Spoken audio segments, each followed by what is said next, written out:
नमस्कार मेरे प्यारे श्रोताओं, आज मैं आपके लिए एक ऐसी कहानी लेकर आई हूँ जो आपको विश्वास, धोखे, दोस्ती और किस्मत के कई रंग दिखाएगी। ये कहानी है एक अमीर सेठ की जिसका सब कुछ डूब जाता है, उसके वफादार दोस्तों की, और एक ऐसी लड़की की जिसे दुनिया ठुकरा देती है, पर उसका भाग्य उसे कहां से कहां पहुंचा देता है। इस कहानी में आपको सीखने को मिलेगा कि सच्चा दोस्त वही होता है जो बुरे वक्त में साथ दे, और नियति का खेल कोई नहीं समझ सकता।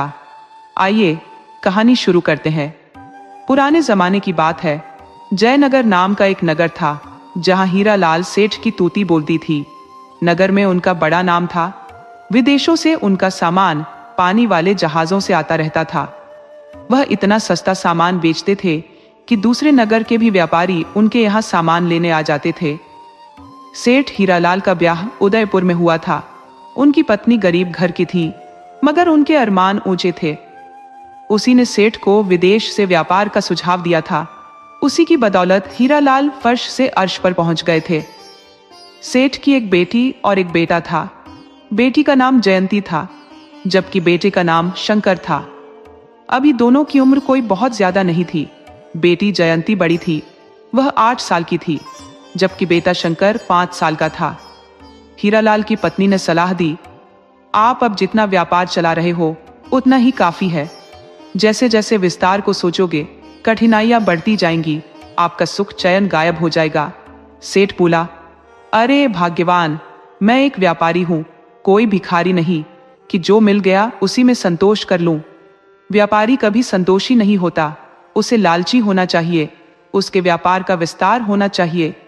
वो एक नगर तक सीमित नहीं रहता। वो व्यापारी ही क्या, जिसका कारोबार 40-50 नगरों में न फैला हो।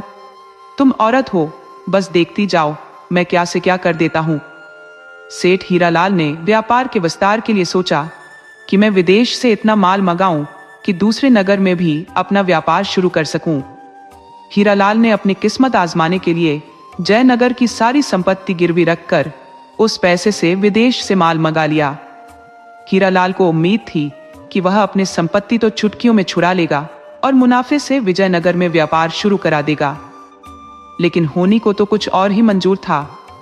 पानी का जहाज जब माल लेकर वापस चला तो उस पर बोझ बहुत ज्यादा हो गया था। वो जहाज बहुत पुराना था, बड़ी मुश्किल से आगे बढ़ा, लेकिन वह भार सहन नहीं कर पा रहा था।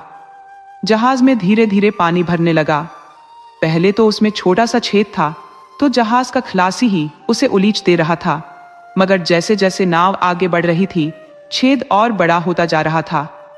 जहाज पर सवार कई सहयोगियों ने खलासी का साथ दिया, उस छेद को बंद करने का प्रयास किया, लेकिन वह बंद होने के बजाय बढ़ता ही गया और काबू से बाहर हो गया। जहाज में पानी बहुत तेज रफ्तार से भरने लगा। खतरे को भांपकर चालक दल समंदर में कूद गया। कुछ देर में जहाज समंदर में समा गया तो चालक दल के सदस्य समंदर में आ रही दूसरी जहाज पर सवार हो गए। या यूं कहिए कि उस जहाज वाले ने समंदर में डूब रहे चालक दल को पानी से निकालकर अपने जहाज में बिठा लिया। इधर हीरालाल सेठ मन ही मन खुश थे कि इस बार मैं इतना मुनाफा कमा लूंगा कि चाहूं तो आधे नगर को खरीद सकूं। लेकिन उनकी पत्नी को कुछ अपशकुन हो रहे थे। वह अपने पति से कह रही थी, मेरी दाहिनी आंख लगातार फड़क रही है, कहीं न कहीं कुछ हुआ है। सेठ हीरालाल कहता, औरतों में यही एक कमी है कि हर वक्त किसी न किसी शंका से घिरी रहती है। तुम अपनी कोई भी मनहूस बात मुझसे न सुनाओ। मैं पहले भी कई बार मना कर चुका हूं कि नकारात्मक बात मेरे सामने कभी मत कहना। अब जाओ मेरे सामने से। हीरालाल को भी मन में कुछ अनहोने की शंका हो रही थी। जहाज को अब तक आ जाना चाहिए था, तय समय से 2 दिन की देर हो गई है।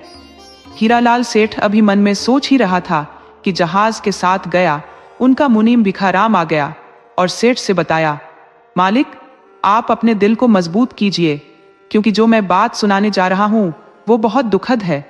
शायद आप इस बात को बर्दाश्त न कर पाए। सेठ हीरालाल घबराहट में बोला, तुम जल्दी से समाचार सुनाओ, कहाँ हुआ है दुखद घटना? उसमें मेरा कोई सगा संबंधी तो नहीं था? तब मुनीम ने बताया, सेठ जी, ये विपदा खुद आप पर आकर पड़ गई है। आपका जहाज समंदर में डूब गया है। आपके व्यापार का सूरज डूब चुका है।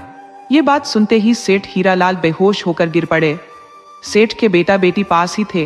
वो पिता को गिरते देख कोहराम मचा दिए तो सेठानी भी दौड़ी हुई बाहर आई। उस सेठ को बेहोश देख विचलित हो गई। उसे भी मुनीम से पता चल गया कि जहाज डूब गया है, हमारी सारी संपत्ति डूब चुकी है। तो सेठानी सदमा बर्दाश्त नहीं कर सकी और दिल का दौरा पड़ने से मर गई। सेठ कई घंटे बाद तो बेहोशी से बाहर आया। उसकी दुनिया देखते देखते उजड़ चुकी थी। व्यापार तो चला ही गया, उसकी भोली भाली संस्कारी पत्नी चली गई। सेठ को अब 1 महीने में मकान भी छोड़ देने की नौबत आ गई। सेठ हीरालाल अब सड़क पर आ गया था।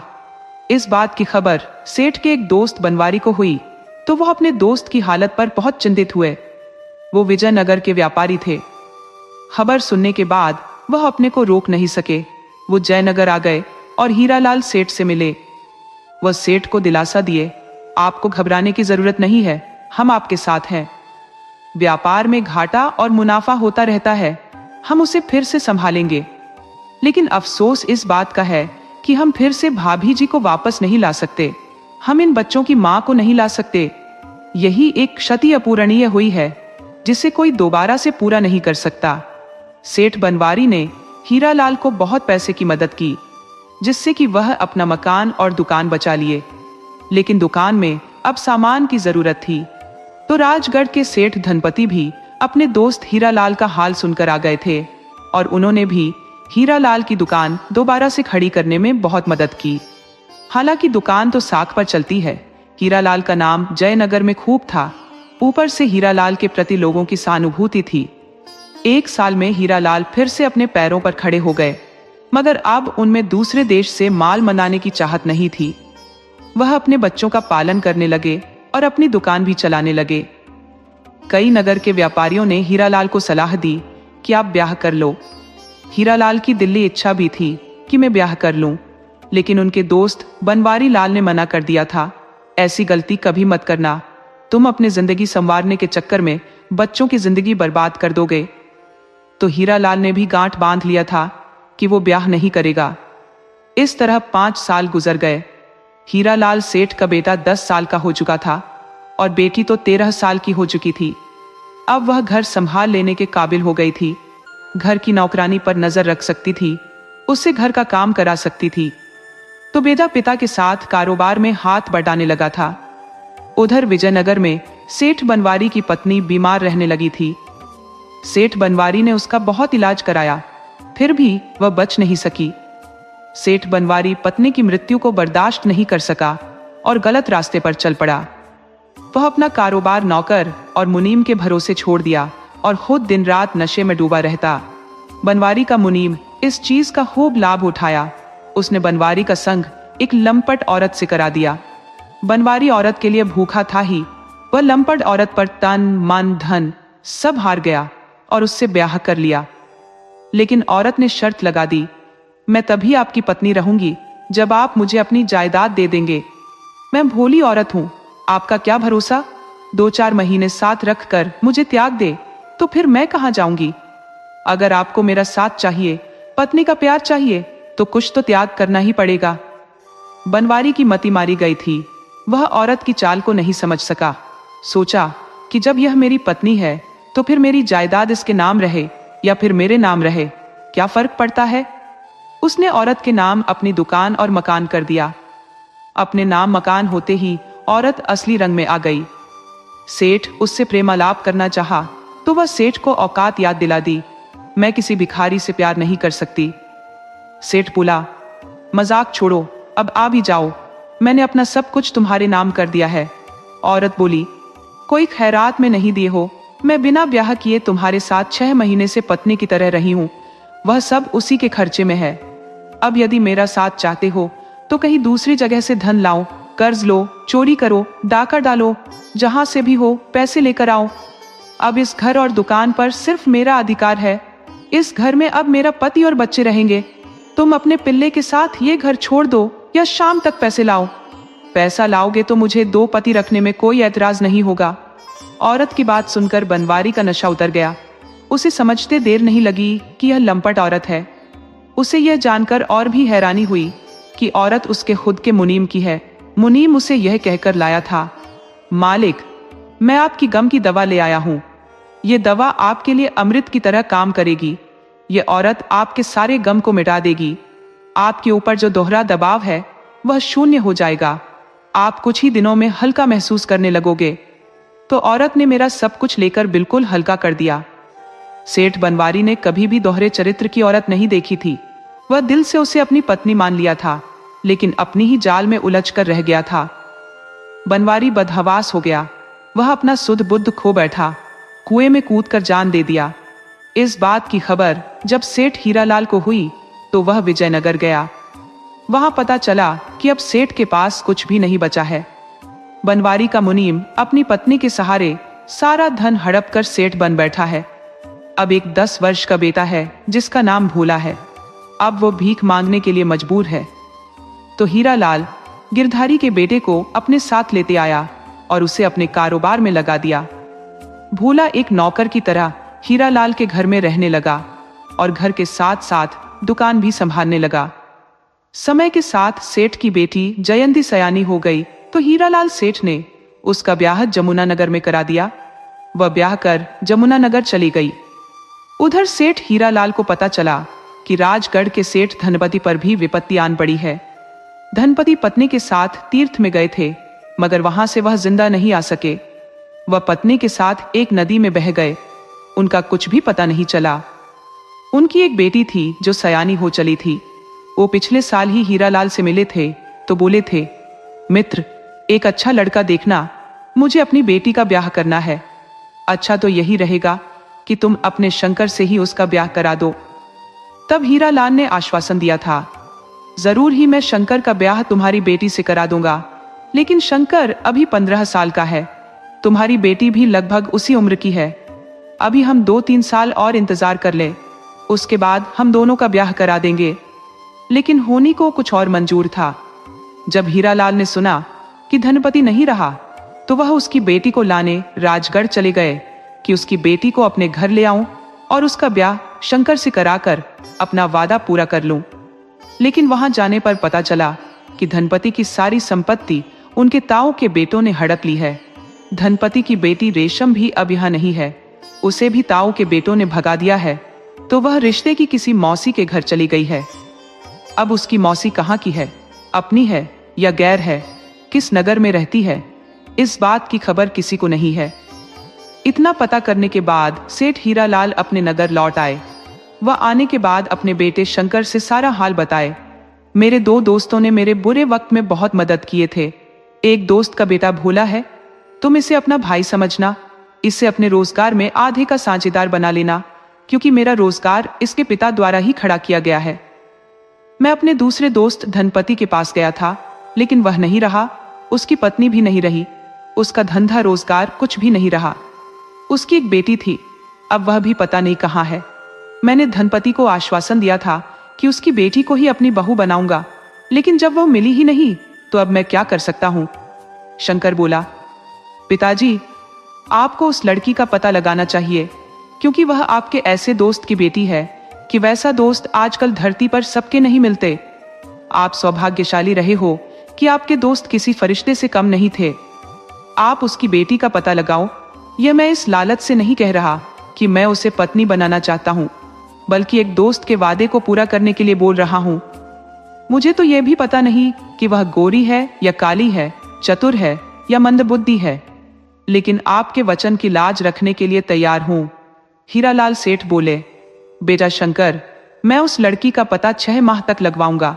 यदि वह मिल गई और कुमारी रही तो तेरा ब्याह उसी से करा दूंगा, और नहीं मिली या फिर ब्याह कर ली होगी तो मैं तुम्हारा ब्याह दूसरी जगह करा दूंगा। हीरालाल अपने एक दोस्त के माध्यम से पता लगाने लगे। उन्हें 1 माह बाद पता चला कि लड़की का कोई सुराग नहीं मिल रहा है। संभव है उसके ताऊ के बेटों ने उसे मारकर दफन कर दिया हो और मनगढ़ंत कहानी सुना रहे हो कि मौसी के साथ चली गई है। मैंने पूरा पता लगा लिया है कि धनपति की पत्नी अपने माता पिता की इकलौती बेटी थी, यानी रेशम की कोई मौसी नहीं थी। मौसी के साथ जाने वाली बात एक कल्पना मात्र है। हीरालाल सेठ ने भी मान लिया कि रेशम अब जिंदा नहीं है। वो शंकर से बताए, बेटा, धनपति की बेटी भी धन लोभियों द्वारा शिकार कर ली गई है। उसे उसके ताऊ के लड़कों ने मार दिया है। अब वह जिंदा नहीं रही। शंकर बोला, ठीक है पिताजी, आपकी अब जैसी इच्छा, आप मेरा ब्याह कहीं भी करा सकते हैं। लेकिन देखना, आजकल जमाना बुरा हो चला है। कोई कुलीन लड़की ही घर में लाना जो आपको आदर दे सके, वह आपको अपने पिता समान मान सके। हीरालाल बोले, बेटा, मैंने बहुत दुनिया देखी है, इसलिए मैंने भी सोच लिया है कि हमारे घर में जो बहू आएगी वो जांची परखी होगी। मैं इस काम के लिए जयंती को लगा दिया है। जयंती तुम्हारा ब्याह कराएगी। उसकी भी यही इच्छा है कि भाई का ब्याह करा दूं। बेटी या बहन की पसंद हमेशा से उत्तम रही है। उनकी परख बहुत तगड़ी होती है, इसलिए अब चिंता की कोई बात नहीं है। आने वाले 1-2 माह में तुम्हारा ब्याह हो जाएगा। उसके बाद भोला के विषय में सोचता हूँ, उसका भी घर मुझे ही बसाना है। अपने जीते जी उसके लिए भी कारोबार खड़ा करा दूंगा। इस तरह 1 माह गुजर गया कि एक दिन जयंती ससुराल से मायके आ गई। वो भाई शंकर के ब्याह के सिलसिले में आई थी। वो जमुना नगर में ब्याही गई थी। उसके पड़ोस में एक बहुत ही सरल स्वभाव की लड़की रहती थी। उसके माता पिता बहुत गरीब थे, लेकिन लड़की बहुत ही संस्कारी थी। तो जयंती चाहती थी कि शंकर उस लड़की से ब्याह कर ले, हालांकि उसे ससुराल से कुछ नहीं मिलने वाला। शंकर के मन में था कि यदि मुफ्त में ब्याह करेगा तो सिर्फ रेशम से। हालांकि रेशम अब रही नहीं, तो अब जिस किसी से ब्याह करेगा उससे मोटी रकम लेगा। वो बहन से पूछ लिया, दहेज में क्या मिलेगा? तब उसकी बहन बोली, मैं अब तक तुमको कोई कहानी नहीं सुना रही थी कि लड़की गरीब की है, उसके माता पिता गरीब हैं। अरे, तुम कितना दिन मूर्ख बने रहोगे? तुम्हें यह भी समझ नहीं कि अमीरों की ज्यादातर लड़कियां बिगड़ैल होती हैं। उनका गुस्सा नाक पर रहता है, वह हमेशा घमंड में चूर रहती है। लेकिन गरीब की संस्कारी बेटी वैसी नहीं होती है। वह पति के एहसान तले दबी होती है। वह पति की आज्ञा का पालन करती है। सच पूछो तो गरीब की बेटी ही पति को परमेश्वर मानती है, जबकि अमीर की बेटी सिर्फ दिखावा करती है। तुम धन के लोभ में पड़ जाओगे तो पत्नी अच्छी नहीं मिलेगी, और अच्छी पत्नी चाहोगे तो धन नहीं मिलेगा। मैं तो यह सोच कर आई हूं कि तुम्हें अच्छी पत्नी दिलवा दूं, अपने लिए एक अच्छी भाभी ला दूं। लेकिन जब तुम्हें अच्छा नहीं लग रहा तो मैं जाती हूं। कल लौट जाऊंगी जमुना नगर। शंकर बोला, बहन, तुम जरा सी बात पर नाराज हो जाती हो। तुम्हारी लड़ने वाली आदत गई नहीं, 1 मिनट में रूठ जाती हो। अरे, मैंने ऐसा कब कहा कि मैं तुम्हारी बात नहीं मानूंगा? तुम्हें यदि लड़की पसंद है तो मैं तैयार हूं। मुझे अच्छी पत्नी चाहिए। पैसा तो ऐसे ही मेरे पास बहुत है। अब तू पिताजी से बात कर ले। मेरा सिर क्यों चढ़ी जा रही है? क्या तुम अपना ब्याह खुद से की थी? नहीं की थी ना? तो मुझे इतना निर्लज्ज समझ गई हो कि मैं खुद से ब्याह कर लूंगा? पिताजी की नाक नहीं कट जाएगी। जयंती बोली, अरे ओ बावले, तू लड़की नहीं है। पिता की नाक लड़की की गलती पर कटती है। लड़के कोई गलती कर भी दे तो नाक थोड़ी टेढ़ी हो सकती है, एकदम से कटती नहीं है। और फिर तू गलती करेगा ही क्यों? जिस लड़के की कोई बहन होती है और वह उससे प्यार करता है तो वह कभी कोई गलती नहीं करता कि उसे शर्मिंदा होना पड़े। वैसे तू मेरा सबसे प्यारा भाई है, तू कभी गलती कर ही नहीं सकता। अब कह दे तो मैं कल अपने नगर लौट जाऊं, तो किसी दिन आकर लड़की देख ले। अभी दोनों बात कर रहे थे कि हीरालाल सेठ आ गए और बेटी से बोले। दोनों में किस बात पर चर्चा हो रही थी, तब बेटी ने सब कुछ बता दिया। तो हीरालाल बोले, मैं कल ही तुम्हारे साथ लड़की देखने चलता हूँ। यह ब्याह 1 हफ्ते में ही होना चाहिए, उसके बाद कोई लगन ही नहीं है।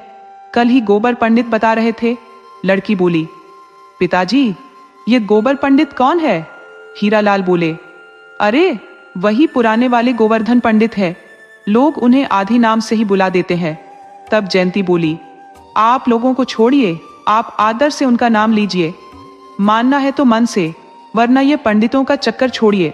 आपका ब्याह पंडित नहीं कराया था, 100 साल साथ रहने का आशीर्वाद दिया था, मगर 8 साल में ही माँ आपका साथ छोड़ गई। कहाँ गया पंडित का आशीर्वाद? पंडित ने ही गिरधारी और धनपति काका का ब्याह कराया होगा। कहाँ गया उनका साथ जन्म तक साथ निभाने का? और की बात छोड़िए, आपने विदेश से व्यापार शुरू किया था, पंडित जी से शुभ मुहूर्त निकलवाकर। आपने माल लाने को जहाज भेजा था, शुभ मुहूर्त दिखवाकर, लेकिन आपका जहाज डूब गया। इसलिए आप इन बेकार की बातों पर भरोसा मत करिए, और जब आपका दिन अच्छा हो, शंकर का ब्याह कीजिए। तब हीरालाल बोले, बेटी, यह तो मुझे भी पता है, कि यह सिर्फ एक परंपरा है, बैठे बिठाए खाने की, युगों से चला आ रहा है। इसे हम नहीं बदल सकते। हमें इन सब बेकार की बातों में नहीं पड़ना चाहिए। जो हो रहा है वह सब ठीक है। हम कल चलकर लड़की देखते हैं और फिर तब हम आगे की बात कराते हैं।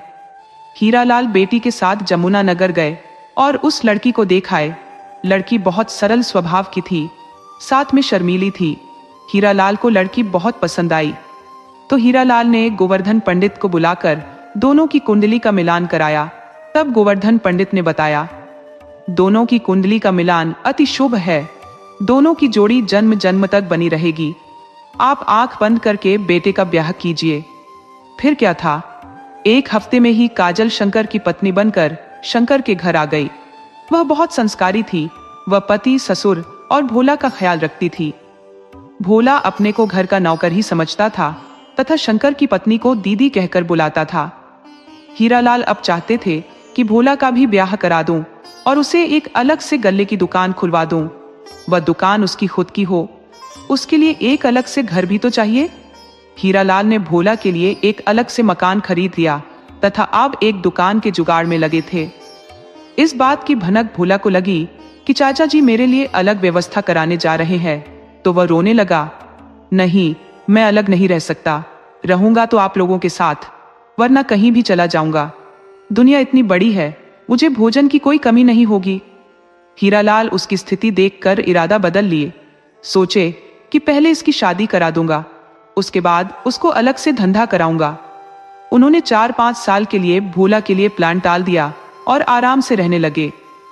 इस तरह शंकर के ब्याह के 1 साल पूरे हुए तो पत्नी ने एक बच्ची को जन्म दिया। घर में खुशियां छा गईं। पहले के जमाने में पहली संतान बेटी होने पर लोग बहुत खुश होते थे। उनका मानना था कि घर में लक्ष्मी का आगमन हुआ है, धन धान्य में बढ़ोतरी होगी, सब कुछ शुभ शुभ होगा। हीरालाल सेठ ने बहुत खुशियां मनाया, दिल खोलकर खर्चे भी किए। इस तरह समय गुजरने लगा। खुशियों के दिन 5 साल गुजर गए। इस बात की खबर शंकर और उसकी पत्नी को नहीं थी। दोनों मौज मस्ती में थे, लेकिन हीरालाल को इस बात की खबर थी कि पहली संतान के बाद दोनों या तो उदासीन हो गए हैं या फिर इन्हें अब संतान ही नहीं हो रही। घर में एक पोता तो चाहिए ही। वो भोला के ब्याह के लिए चिंतित थे। भोला ब्याह के नाम पर आलसी बैल की तरह हाथ पैर पसार देता था। वो कहता था, चाचा जी, मैं जानता हूं कि मेरा ब्याह करने के बाद आप मुझे अलग कर दोगे, इसलिए मैं ब्याह ही नहीं करूंगा। हीरालाल सेठ समझाकर थक गए थे, लेकिन भोला टस से मस नहीं हुआ। उधर एक दिन सेठ को पता चला कि नगर से बाहर नदी किनारे एक महात्मा आए हुए हैं। उनका नाम चहेठन बाबा है। चहेठन बाबा बहुत नामी बाबा है। उनके आशीर्वाद से बिगड़े काम बन जाते हैं। भूत बाधा पल भर में दूर कर देते हैं। हाकिनी, डाकिनी, चुड़ैल, पिशाचनी ऐसे भाग जाती है जैसे शिकारी कुत्तों को देख लोमड़ी भाग जाती है। बाबा के आशीर्वाद से बांझ औरत भी बेटे वाली हो जाती है। उनके आशीर्वाद से कंगाल भी राजा बन जाता है। इस बात को जब सेठ हीरालाल ने सुना तो वो बाबा पर बहुत विश्वास कर गए। उन्हें एक पोते की जरूरत थी, तो वह अपने बेटे शंकर से बताए, एक पहुंचे हुए महात्मा आए हैं, तुम अपनी पत्नी को उनको दिखा लाओ। शंकर पिता की बात से भड़क गया। आप यह फिजूल की बात करते हो, भला अपनी पत्नी को दूसरे को क्यों दिखाऊं? उसके देख लेने से क्या हो जाएगा? हीरालाल बोले, तू जिंदगी भर मूर्खता वाली बात करेगा। अरे, पत्नी को दिखाने का मतलब कि बाबा से आशीर्वाद ले लो। कोई पत्नी का मुंह बाबा को नहीं दिखाना है। पत्नी को घूंघट में ही बाबा के पास ले जाओ और आशीर्वाद ले लो, तुम्हें एक बेटे की प्राप्ति हो जाएगी। शंकर बोला, मुझे इन ढोंग ढकोसलों में विश्वास नहीं है। आप पाखंड के चक्कर में पड़िए। आप चहेचन बाबा के विषय में कुछ नहीं जानते। मुझे पता है। मेरे दुकान पर जगदीशपुर का आदमी आया था। वह बता रहा था कि बाबा लंपट है, औरतों पर बुरी नजर रखता है। वह नदी किनारे एक भूमिगत गुफा बनवा रखा है। वह रात के वक्त उसी में रहता है। उसे जो औरत पसंद आ जाती है तो झाड़ फूंक के नाम पर गुफा में रख लेता है। वह जगदीशपुर में गलत कार्य करते पकड़ा गया था तो गांव वालों ने उसे छेड़कर बहुत मारा। तभी से चहेजन बाबा बन गया है। पिटाई के 3 साल बाद यहाँ आया हुआ है और यहाँ अपना ढोंग डकौसला फैलाया हुआ है।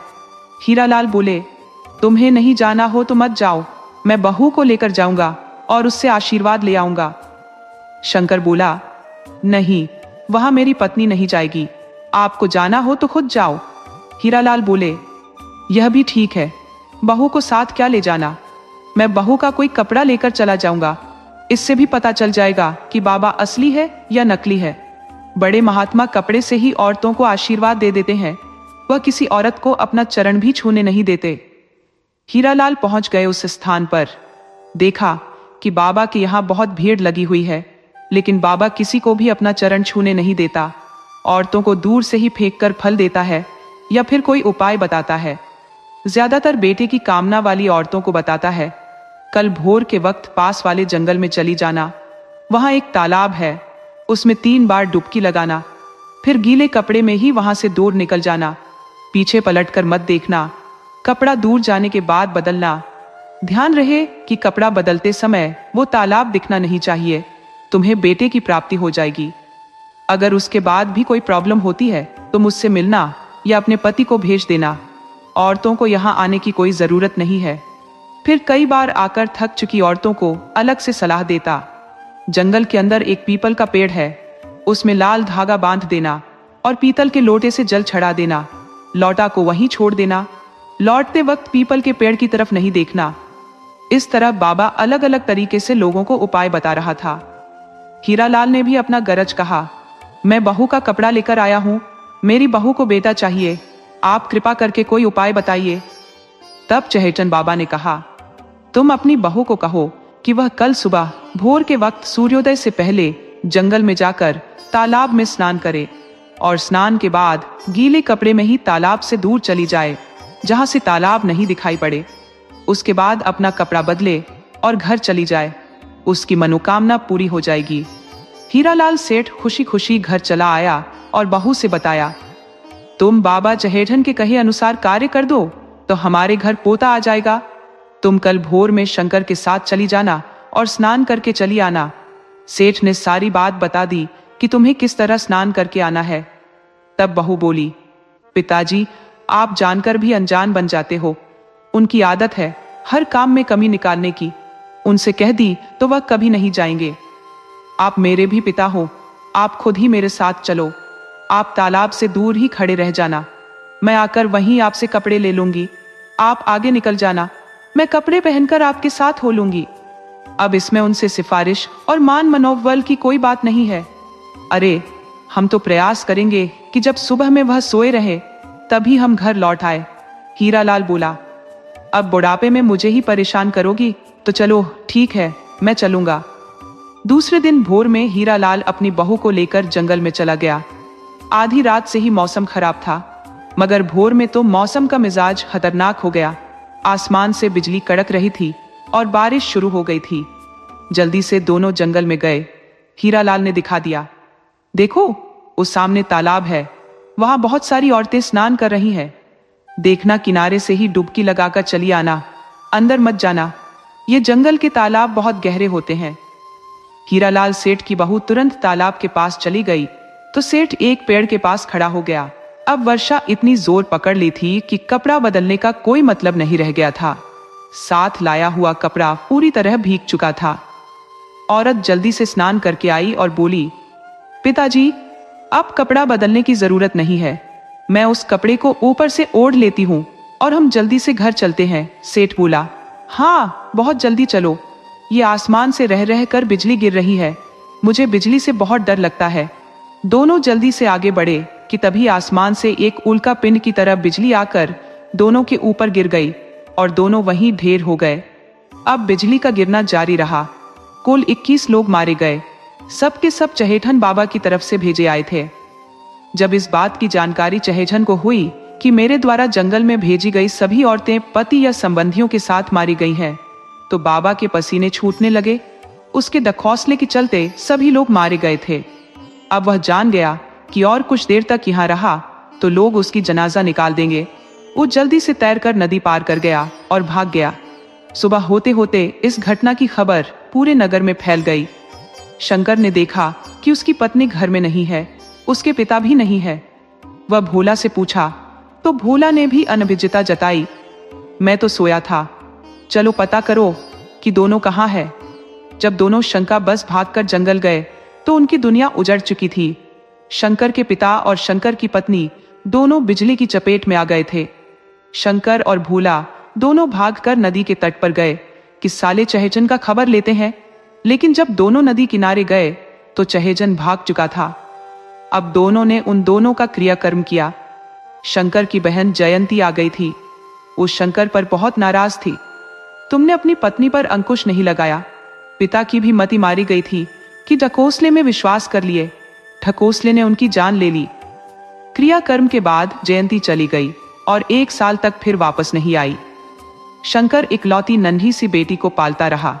उसे बच्ची को पालने में बहुत परेशानी हो रही थी, लेकिन उसने विचार कर लिया था कि अब दोबारा से ब्याह नहीं करेगा। 1 साल गुजर जाने के बाद उना जयंती आ गई और शंकर से बोली, मैं बहुत मुश्किल से समय निकाल कर आई हूँ। मैं तुम्हारा ब्याह के विषय में बात करने आई हूँ। जमुना नगर में एक दयाराम नाम के सेठ रहते हैं। उनकी एक बेटी है। वह बहुत सरल स्वभाव की है। मैं उनको बात दे आई हूँ। तुम जाकर पहले लड़की देखाओ, उसके बाद पसंद आने पर ब्याह कर लेना। शंकर बोला, मुझे अब पत्नी की जरूरत नहीं है। तब जयंती बोली, मैं कहाँ कह रही हूँ कि तुम्हें पत्नी की जरूरत है। अरे बेटी तारा को एक माँ की जरूरत है। मैं तारा के लिए माँ के विषय में बात कर रही हूँ। शंकर बोला, मैं बेटी के सुख के लिए ब्याह नहीं करना चाह रहा। सौतेली माँ तारा को बहुत दुख देगी। जयंती बोली, तुम्हें इसीलिए तो भेज रही हूँ कि तुम ठीक से लड़की को परख लो। तुम कल सुबह यहाँ से निकल जाओ और 5-6 दिन में लड़की परख कर आ जाओ। चाहो तो साथ में भोला को भी ले लो। तब तक मैं यहाँ सब संभाल रही हूँ। मैं यहाँ तारा का भी देखभाल कर दूंगी। बहन की बात सुनकर शंकर भोला को लेकर जमुना नगर चला गया। बहन के बताए अनुसार उसे घर ढूंढने में भी कोई परेशानी नहीं हुई, लेकिन रास्ते में भोला और शंकर ने अपने में फेरबदल कर दिया था। भोला मालिक बन गया और शंकर नौकर बन गया। दोनों ने ऐसा इसलिए किया कि मालिक तो सिर्फ दरवाजे के बैठक में आराम करता रहेगा, जबकि नौकर तो घर के अंदर तक चला जाएगा। इस तरह दोनों दयाराम के घर पहुंच गए। दयाराम के घर उनकी पत्नी, खुद दयाराम, उनकी बेटी और एक बहुत खूबसूरत नौकरानी थी। भोला मालिक बनकर गया था, जबकि शंकर नौकर। दोनों ने दयाराम के घर जाने के बाद अपना अपना परिचय दिया। भोला को मालिक मानकर घर के मेहमान खाने में ठहराया गया, जबकि नौकर को नौकरानी के कमरे के पास में। नौकरों के लिए कमरे भी नौकर के ही तरह थे। टूटी हुई चारपाई, फटे पुराने बिस्तर। शंकर नौकर के कमरे में ठहर गया, जबकि भोला अच्छे से कमरे में ठहरा। जब आधी रात हुई तो दयाराम की पत्नी बेटी से बोली, तुम्हारी मूर्खता के कारण 7 रिश्ते टूट चुके हैं। यह 8वां लड़का है। अगर यह रिश्ता टूट गया तो तुम्हें अब कोई लड़का नहीं मिलने वाला। लड़की बोली, अब इसमें मैं क्या कर सकती हूँ? जब लड़के मुझे नहीं पसंद करते तो मैं क्या करूं? तब माँ बोली, वह लड़की ही क्या जो लड़के को अपनी उंगली के इशारे पर न नचा दे। तू उसके कमरे में जा, उसके साथ अब क्या करना है तू खुद जानती है। तू बच्ची नहीं है, तू सुबह तक उसे मुट्ठी में कर लेगी। वह तुम्हें साथ ब्याह कर ले जाएगा, तुमसे एक पल दूर होना ही नहीं चाहेगा। लड़की बोली, माँ तुम यह गलत सलाह दे रही हो। बिना ब्याह किए लड़की को नहीं चाहिए। अगर वह कुछ गलत कर दिया, फिर मुझे नापसंद कर दिया, तब तो मैं कहीं की नहीं रहूंगी। उसकी माँ बोली, ऐसी नौबत नहीं आएगी, बस तू प्यार से उसे अपने बस में कर ले। लड़की माँ की बात मानकर भोला के कमरे में चली गई और उसके बिस्तर पर सो रही। ये देखकर भोला घबरा गया। इस लड़की से तो मेरा मालिक शंकर ब्याह करने आया है और यह मुझे ही मालिक समझ मेरे पास आ गई है। यदि मैं मालिक भी होता तब भी इसे बिना ब्याह के पास नहीं आना था। वो झटके से कमरे से बाहर निकल गया और जाकर शंकर के पास सो रहा। दूसरे दिन घर की नौकरानी शंकर के पास आई और बोली, मालकिन ने आपको घर में काम के लिए बुलाया है। शंकर बोला, लेकिन मैं तो यहाँ का नौकर नहीं हूं। नौकरनी बोली, नौकर चाहे जहां भी रहे, जहां भी जाए, उसका ओहदा नहीं बदलता, वो नौकर ही रहता है। शंकर बोला, मैं तो नौकर हूं, लेकिन आप मुझे कहीं से नौकरानी नहीं दिखती। लड़की बोली, नौकर तो आप भी नहीं दिखते, लेकिन सब वक्त वक्त की बात है। आदमी कभी हाथी पर भी चढ़ जाता है तो कभी पैदल भी चलना पड़ता है। शंकर बोला, आपकी बात में बहुत दर्द छुपा है, क्या मैं आपके जीवन के विषय में जान सकता हूँ? नौकरनी बोली, रात में मैं आपको जरूर बता दूंगी। लेकिन अभी नहीं, अभी आप मेरे साथ काम पर चलो, मालकिन ने घर की सफाई के लिए बुलाया है। दोनों घर के अंदर गए तो दयाराम की पत्नी ने शंकर को बहुत सारा काम दे दिया। वह बोली, शाम तक काम पूरे होने चाहिए, नहीं तो मैं पिटाई करने में भी देर नहीं करती। आखिर शंकर को दिन भर काम करना पड़ा। उधर दयाराम की औरत नगर के कोठे के एक दलाल के संपर्क में थी। वह नौकरानी पर बहुत दिन से नजरें गड़ाए हुए था, तो वह घर की मालकिन यानी दयाराम की पत्नी को रोज प्रलोभन दे जाता था। वह पिछली रात एक सेठ के घर में डाका डाल दिया था और बहुत सारा जेवरात लूट लिया था। वो 5 सेर सोने का जेवरात जब लाकर दयाराम की पत्नी को दिया तो उसकी आंखें चौंधिया गईं। वह उस दलाल से बोली, तू आधी रात में नौकरानी को उठाकर कोठे पर ले जा, और वह स्थान ही ऐसा है कि जो एक बार गई तो जिंदगी भर नहीं निकल सकती। उधर दिन भर का थका होने के कारण शंकर कमरे में सो गया, तो नौकरानी अपनी कहानी सुनाने के लिए जाग रही थी कि तभी दलाल नौकरानी के कमरे में घुस गया और उठाकर ले जाने लगा। तब नौकरानी चिल्ला उठी। शंकर की नींद उचट गई। वह देखा कि एक बदमाश नौकरानी को उठाए लिए जा रहा है, तो शंकर आपा खो बैठा और दलाल की बहुत ज्यादा धुनाई कर दी। उसकी हाथ पैर और शरीर के अंदर की बहुत सारी हड्डियां चटक गईं। शंकर उससे पूछा, तू सच बता दे कि नौकरानी को क्यों उठा ले जा रहा था? तब वह दलाल बताया, मैं इसे मुफ्त में नहीं ले जा रहा था, बल्कि इसे खरीदा हूँ। घर की मालकिन को 5 सेर सोने का गहना दिया हूँ। तब वह बोली है कि इसे उठा ले जाओ। अब अपने पैसे वसूलने के लिए इसे कोठे पर बेचना था। शंकर यह सुनकर बहुत गुस्से में आ गया और उसे एक कमरे में बंद कर दिया। वो नौकरानी से पूछा, तुम कौन हो? तुम अपना परिचय बताओ। तब नौकरानी ने बताया, मैं राजगढ़ की हूँ। मेरे पिता धनपति कभी नगर के बड़े सेठ थे, मगर मेरे ताऊ के बेटों ने उनकी हत्या करा दी। मुझे अपने मौसी के यहाँ नौकरानी बनाकर भेज दिया। मेरा नाम रेशम है। रेशम नाम सुनते ही शंकर बोला, तुम रेशम हो? तो मैं हीरालाल सेठ का बेटा शंकर हूँ।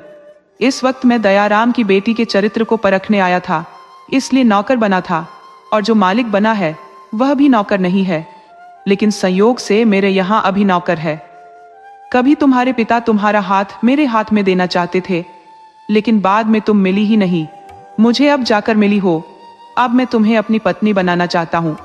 क्या मेरा फैसला तुम्हें मंजूर है? तब रेशम बोली, मैं तो पिछले 7-8 साल से आपको ही चाहती रही, लेकिन अफसोस कि मैं आपको देखी नहीं थी और आपने भी मुझे नहीं देखा था। इस तरह सुबह हुई तो शंकर उस दलाल को निकालकर नगर कोतवाल को दे आया। कोतवाल ने भी उसकी खूब खबर लिया। दिन भर शंकर और रेशम सेठ के घर काम करते रहे। शाम में फिर अपने कमरे में आ गए। दोनों देर रात तक कमरे में बातें करते रहे कि भोला आ गया और बोला, यह क्या मालिक, आप नौकरानी के साथ इस कमरे में हो? कोई देख लेगा तो क्या कहेगा? तब शंकर बोला, भोला, ये मेरी रेशम है, इसका इंतजार मैं बहुत दिन तक किया, अब ये मुझे मिल गई है। अब तू बता कि यहाँ क्यों भाग आया है? तब बोला, सेठ की बेटी मेरे बिस्तर पर आकर सो जा रही है, इसलिए यहाँ चला आता हूँ। तब शंकर बोला, भोला, अब वह तुम्हारी होने वाली पत्नी है, तुम निसंकोच कमरे में आओ और सो रहो। कल हम अपनी अपनी पत्नी लेकर नगर लौट चलेंगे। सुबह में शंकर ने रेशम को काम पर जाने से मना कर दिया, तो दयाराम की पत्नी आग के गोले की तरह आ धमकी, नौकरानी और नौकर, तुम दोनों यहाँ क्या कर रहे हो? हमारे घर में बहुत काम पड़ा है। तब शंकर बोला, काम तो मेरे घर में भी पड़ा है, तुम्हारे पास वक्त हो तो चलो, हम तुम्हें 100 गुना ज्यादा पगार देंगे। दयाराम की पत्नी बोली, नौकर, तुम ये क्या बकते हो? तभी भोला वहां आ गया और बोला, मेरे मालिक को नौकर कहा तो मुझसे बुरा कोई नहीं होगा, यह हमारे सेठ शंकर है। दयाराम की पत्नी बोली, हाय, मैं लुट गई, अपनी बेटी को नौकर के कमरे में भेज दी। शंकर बोला, मेरे दोस्त को नौकर कहा तो मैं 5 सेर जेवर वाला रहस्य कोतवाल के सामने खोल दूंगा, जिंदगी भर जेल में सड़ जाओगी। दयाराम भी आ गया था, बोला, बेटा, औरत को जरूर जेल में डरवा दो, ये मेरा जीना मुहाल करा दी है। ये एक सेठ की बेटी को जबरदस्ती नौकरानी बनाकर रखी है। शंकर बोला, चाचा जी, मुझे सब पता चल गया है। इस औरत के चरित्र के विषय में भी मैं जान गया हूँ कि यह खुद की बेटी को बिन ब्याहे मेरे दोस्त के पास भेजती है। अब मेरे दोस्त की दया है कि आपकी बेटी को पत्नी बनाने को तैयार है। अब आप इजाजत दो तो हम अपनी अपनी पत्नी के साथ अपने नगर चलते हैं। इस तरह शंकर और भूला अपनी अपनी पत्नी लेकर अपने नगर लौट आए। यह कहानी हमें सिखाती है कि सच्चा प्यार और किस्मत अपना रास्ता ढूंढ ही लेते हैं। धोखे और लालच का अंजाम हमेशा बुरा होता है, जबकि नेकी और वफादारी इंसान को हर मुश्किल से निकालकर मंजिल तक पहुंचा ही देती है।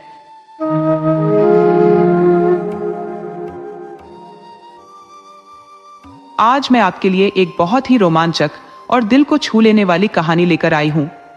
ये कहानी है किस्मत, साहस और एक अनजाने रिश्ते की। तो आइए कहानी शुरू करते हैं। बहुत समय पहले चंदनपुर नाम का एक गांव था, जहां सूरज नाम का एक बहुत ही मेहनती लेकिन गरीब किसान रहता था। उसके पास जमीन का एक छोटा सा टुकड़ा तो था, पर वो इतना बंजर था कि उस पर अन्न का एक दाना भी नहीं उगता था। इसी लाचारी में सूरज को दूसरों के खेतों में मजदूरी करनी पड़ती थी, लेकिन उसे अपने गांव में भी काम मिलना मुश्किल था, क्योंकि उसका गांव खुद ही गरीबों से भरा हुआ था। वो एक ऐसा दौर था जब गांव के लोग अक्सर गरीबी में ही जीते थे। चालाक जमींदार और सूदखोर सेठ उन्हें कभी सिर उठाने का अवसर ही नहीं देते थे। गांव का हर बच्चा एक कच्ची झोपड़ी में पैदा होता, उसी में खेल कूद कर बड़ा होता, जवान होता और आखिर में उसी झोपड़ी में दम तोड़ देता। सूरज अपने माँ बाप की इकलौती संतान था। जब वह बड़ा हुआ तो उसके माता पिता इस दुनिया को छोड़कर चले गए। उन पुराने दिनों में महामारियां बहुत फैलती थी। 5-10 गांवों के बीच कोई एक ही वैद्य होता था जो जड़ी बूटियों से इलाज करता था। यह भी पक्का नहीं था कि वैद्य की दवा काम करेगी ही। ज्यादातर लोग इलाज के बाद भी नहीं बच पाते थे, क्योंकि दवा उनके शरीर को माफिक नहीं आती थी और बीमार इंसान की मौत हो जाती थी। बहुत से गरीब तो बिना इलाज के ही मर जाते थे, क्योंकि उनके पास इलाज के लिए पैसे ही नहीं होते थे। तो सूरज के माता पिता के जाने के बाद वह बिल्कुल अकेला रह गया था। जब उसे अपने गांव में काम नहीं मिला तो वह पास के गांव किशनगढ़ जाने लगा। वहां एक रहमदिल जमींदार था, जिसके यहाँ उसे काम मिल जाया करता था। उस जमींदार के यहाँ हमेशा 10-20 मजदूर काम करते ही रहते थे। वह जमींदार बहुत नेक इंसान था और कभी मजदूरों के साथ बेईमानी नहीं करता था। वह उन्हें उनकी पूरी मजदूरी देता था। उस समय एक दिन की मजदूरी 2 सेर अनाज होती थी, जो जमींदार सूरज को दे देता था। सूरज के दिन किसी तरह कट रहे थे, लेकिन उसकी एक बड़ी समस्या थी कि वह अभी तक कुंवारा था। जब वह किशनगढ़ से काम करके अपने घर लौटता तो उसे खुद ही खाना पकाना पड़ता था। किशनगढ़ उसके गांव से कोई 6 मील दूर था। वहां से लौटते लौटते उसे हर रोज रात हो जाती थी। रास्ते में घनी और कंटीली झाड़ियां थी, जिनमें जहरीले कीड़े मकोड़े रहते थे। फिर भी पेट की आग बुझाने के लिए सूरज को हर दिन ये खतरा उठाना पड़ता था। बरसात के मौसम में तो उसकी मुश्किलें और भी बढ़ जाती थी, क्योंकि उसे बारिश में भीगते हुए घर आना पड़ता था। एक दिन सुबह से ही मूसलाधार बारिश हो रही थी। वह बारिश में पूरी तरह भीगकर भी काम करता रहा। जब शाम हुई तो वह घर के लिए निकल पड़ा। जमींदार ने एक बार भी यह नहीं सोचा कि यह लड़का इतनी दूर से आता है, बारिश में भीगकर कहां जाएगा। आज रात यहीं रुक जाओ। सूरज को मन ही मन उम्मीद थी कि शायद जमींदार उसे रोक लेगा। वह उस थकी हुई हालत में अपने गांव वापस नहीं जाना चाहता था। लेकिन जब जमींदार ने कुछ नहीं कहा तो वह बारिश में भीगता हुआ अपने घर की ओर चल पड़ा। रास्ते में अंधेरा गहराने लगा और बारिश भी और तेज हो गई। रह रहकर बिजली इतनी जोर से कड़क रही थी कि सूरज की रूह कांप जाती थी। उसे ऐसा लग रहा था कि आज वह जिंदा नहीं बचेगा। यह आसमानी बिजली किसी भी पल उस पर गिर पड़ेगी और वह मर जाएगा। जब वह थोड़ा और आगे बढ़ा तो बिजली और भी भयानक तरीके से कड़कने लगी। डर के मारे सूरज पास में ही एक घने बरगद के पेड़ के नीचे जाकर खड़ा हो गया। उसे लगा कि इस पेड़ के नीचे खड़े होने से वह बारिश और बिजली दोनों से बच जाएगा। और सचमुच बारिश से तो वह बच गया। पेड़ की मोटी मोटी डालियां एक छतरी की तरह उसे बचा रही थी। वह एक मोटी डाल के नीचे खड़ा हो गया। अचानक एक जोरदार बिजली चमकी और पेड़ के बहुत पास कहीं गिरी। सूरज चीख पड़ा, अरे बाप रे, मैं तो मर गया। उसके ऊपर कोई भारी चीज आ गिरी थी, जिसे वह बिजली ही समझ रहा था। वो लगातार चिल्ला रहा था, हाय मैं मर गया, हाय मैं मर गया। कि तभी उसके कानों में एक लड़की की आवाज आई, तुम मरे नहीं हो, तुम जिंदा हो। ये सुनते ही सूरज और जोर से चीखा, भूत, डायन, चुड़ैल, और वह तेजी से भागा। असल में एक जवान कुमारी लड़की अपने घर से भागकर किसी रिश्तेदार के यहाँ जा रही थी, लेकिन रास्ते में बारिश में फंस गई। वह डर के मारे उस पेड़ पर चढ़ गई थी। उसे बारिश के साथ साथ किसी बुरे आदमी का भी डर सता रहा था कि अगर रात में कोई दुष्ट आदमी उसे अकेला देख लेगा तो वह भूखे भेड़िए की तरह उस पर टूट पड़ेगा और उसकी इज्जत लूट लेगा। इसलिए वह पेड़ पर चढ़कर छिप गई थी। उसके पास कुछ पैसे और सोने के गहने भी थे, इसलिए उसे लुट जाने का भी डर था। एक अकेली लड़की के साथ अगर उसके माँ बाप या भाई न हो तो इस दुनिया में उसका कोई नहीं होता। जब बिजली कड़की तो वह डर के मारे पेड़ से नीचे गिर पड़ी और किस्मत से सूरज के ऊपर ही गिरी। सूरज उसे भूत समझकर भागा तो लड़की को भी लगा कि शायद सच में पेड़ पर कोई भूत है, तो वह भी अपनी जान बचाने के लिए सूरज के पीछे पीछे भागी। सूरज भागता हुआ अपने घर पहुंचा तो वह लड़की भी उसके पीछे पीछे उसके घर में घुस गई। सूरज ने सोचा कि यह भूतनी मेरा पीछा करते करते मेरे घर तक आ गई है, अब यह मुझे मार डालेगी। सूरज बोला, भूतनी, तू मेरा पीछा करते करते यहां तक आ गई। सूरज ने उसे मारने के लिए लाठी उठाई ही थी कि वह बोली, मैं भूतनी नहीं हूं, मैं एक। इतना कहते कहते वह बेहोश होकर जमीन पर गिर पड़ी। सूरज ने दिया जलाया और देखा कि वह कोई भूतनी नहीं बल्कि एक लड़की है। उसने सोचा, भूतनी के पैर तो उल्टे होते हैं, इसके तो सीधे हैं। भूतनी की सूरत तो डरावनी होती है, ये तो बहुत सुंदर है। सूरज को यकीन हो गया कि यह एक इंसान ही है। उसने उसके चेहरे पर पानी के छींटे मारे तो वह हड़बड़ाकर उठ बैठी। वह बहुत डरी हुई थी और उसका दिल जोर जोर से धड़क रहा था। भागने की वजह से वह पूरी तरह मिट्टी में सन गई थी और उसके कपड़े भी गीले थे। सूरज ने कहा, तुम बिल्कुल मत डरो, तुम इस समय एक सुरक्षित जगह पर हो, तुम्हें यहाँ कोई नुकसान नहीं पहुंचाएगा। तुम पहले थोड़ा आराम कर लो, मैं तुम्हें कुछ सूखे कपड़े देता हूँ, उन्हें दूसरे कमरे में जाकर बदल लो। फिर मैं खाना बना देता हूँ, तुम खा लेना। उसके बाद मुझे बताना कि तुम कौन हो और यहाँ कैसे पहुंची। लेकिन यह सब तब बताना जब तुम्हारा मन पूरी तरह शांत हो जाए। सूरज ने उसे पीने के लिए पानी दिया और कहा, अगर तुम्हें मुझसे जरा भी डर लग रहा है तो उस कमरे में जाओ और दरवाजा अंदर से बंद कर लो। वहां एक चारपाई है, उस पर आराम करो। कुछ वस्त्र रखे हैं, उन्हें बदल लो। वह लड़की सचमुच उस कमरे में चली गई और अंदर से दरवाजा बंद कर लिया। सूरज ने उसे एक जलता हुआ दीपक दे दिया था। उसने कमरे के अंदर देखा तो कुछ औरतों के कपड़े रखे थे। वे कपड़े बिल्कुल नए थे, जैसे उन्हें कभी किसी ने पहना ही ना हो। उसने उनमें से एक कपड़ा निकाला और अपने गीले कपड़े बदल लिए। वह सोचने लगी, इस घर में यह आदमी अकेला है, लेकिन ये कपड़े बता रहे हैं कि यहाँ कोई औरत भी रहती है। शायद वह अभी घर पर नहीं है।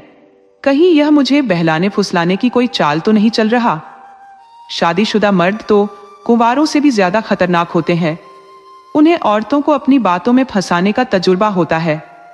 पहले वे औरत का भरोसा जीतेंगे, उसके सामने बहुत अच्छा बनने का नाटक करेंगे, और जब औरत उन पर यकीन कर लेगी तब उसे अपना शिकार बनाएंगे। और ये इतने मक्कार होते हैं कि अपनी गलती के बाद उसी औरत के पैरों पर नाक रगड़ने लगते हैं कि मुझे माफ कर दो, गलती हो गई, अब दोबारा ऐसा नहीं होगा। इस बात को यहीं दबा दो, वरना तुम्हारी ही बदनामी होगी। यह आदमी भी उसी किस्म का बदमाश लगता है। वह अपने मन में तरह तरह के ख्याल ला रही थी। मैं यहाँ क्यों आ गई? अगर इसने मुझे कमरे में बंद कर लिया तो मैं क्या करूंगी? फिर उसने सोचा, चलो अब जो होगा देखा जाएगा। इतना तो तय है कि इस घर में एक औरत रहती है। भले ही वह आज घर पर नहीं है, लेकिन कल तो जरूर आएगी। तब इस आदमी की मजबूरी होगी कि वह अपनी पत्नी के आने से पहले मुझे यहां से भगा देगा, वरना वह खुद फंस जाएगा। उसकी पत्नी उसका जीना मुश्किल कर देगी।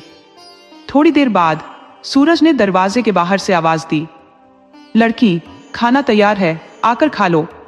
तब लड़की ने जवाब दिया, नहीं, मुझे भूख नहीं है। सूरज बोला, डरो मत, मैं तुम्हें कोई नुकसान नहीं पहुंचाऊंगा। लड़की बोली, मुझे इसी बात का डर है, मुझे तुम पर भरोसा नहीं है, मैं दरवाजा नहीं खोलूंगी। सूरज बोला, तुम्हें उस कमरे पर भी भरोसा नहीं करना चाहिए, क्योंकि जिस कमरे का दरवाजा तुमने बंद किया है उसमें एक खिड़की है। उस खिड़की से कोई भी आसानी से अंदर आ सकता है। इसलिए बेकार की बातें मत सोचो, चुपचाप खाना खाओ और इस दूसरे वाले कमरे में आराम करो। इसमें खिड़की, दरवाजा सब ठीक है और कुंडी भी मजबूत है। लड़की ने तो इस बात पर ध्यान ही नहीं दिया था। उसने बस दरवाजा बंद करके अपने गीले कपड़े उतार दिए थे और नए कपड़े पहन लिए थे। उसे लगा इसका मतलब यह मुझे देख रहा था। फिर उसे याद आया, नहीं, वह तो दूसरे कमरे में खाना बनाने में लगा था।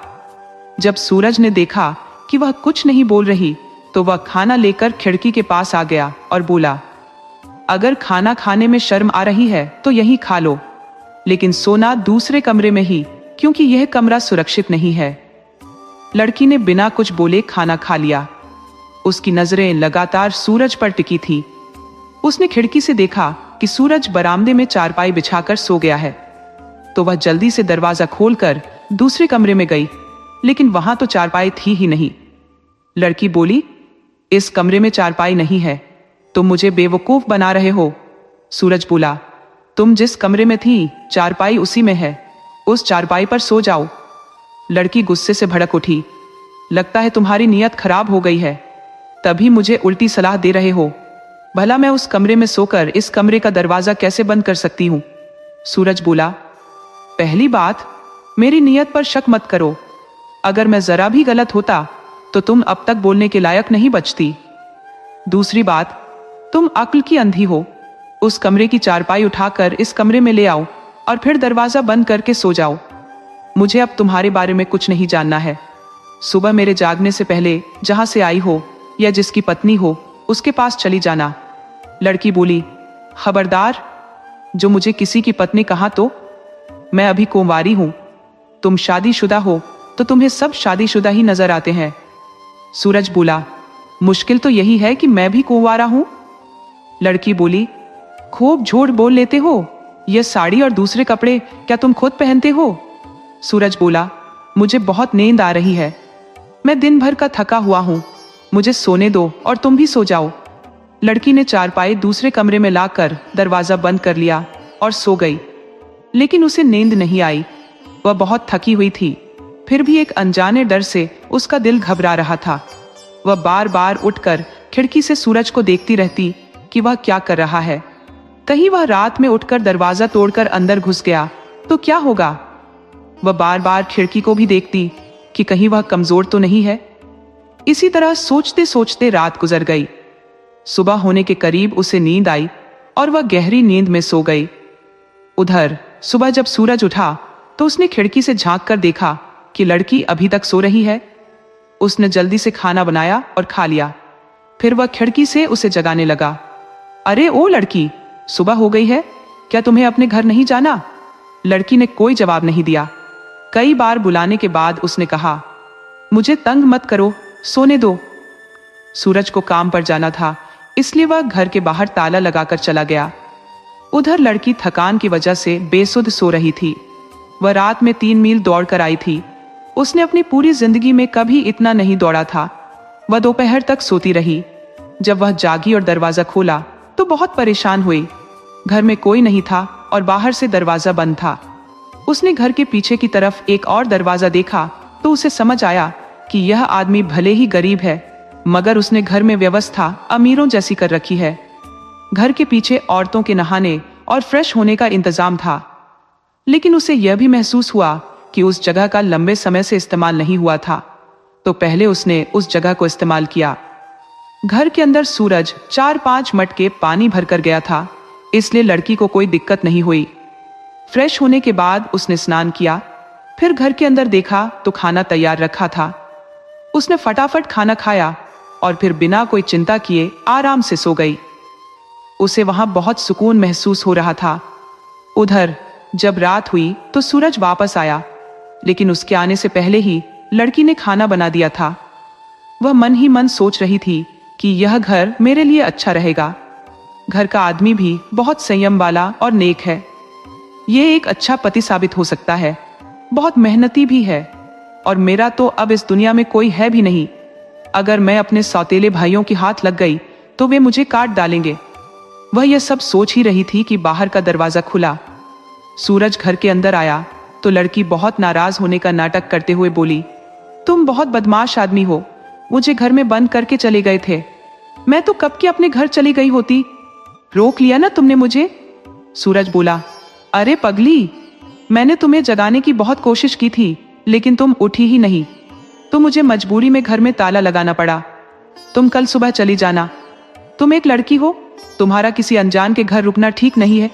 तुम्हारी बहुत बदनामी होगी, लोग तुम्हारा ब्याह तक नहीं होने देंगे, इसलिए अपनी भलाई के लिए यहां से चली जाना।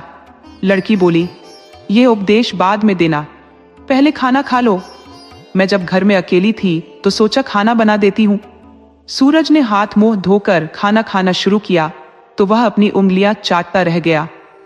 अपनी मां के मरने के बाद आज पहली बार उसने इतना स्वादिष्ट खाना खाया था। उसे अपनी मां की याद आ गई और उसकी आंखों से आंसू बहने लगे। लड़की उसके चेहरे के हाव भाव देख रही थी। वह बोली, आप रो क्यों रहे हैं? क्या हुआ? मैंने खाना अच्छा नहीं बनाया क्या? सूरज बोला, नहीं, तुमने खाना बहुत अच्छा बनाया है।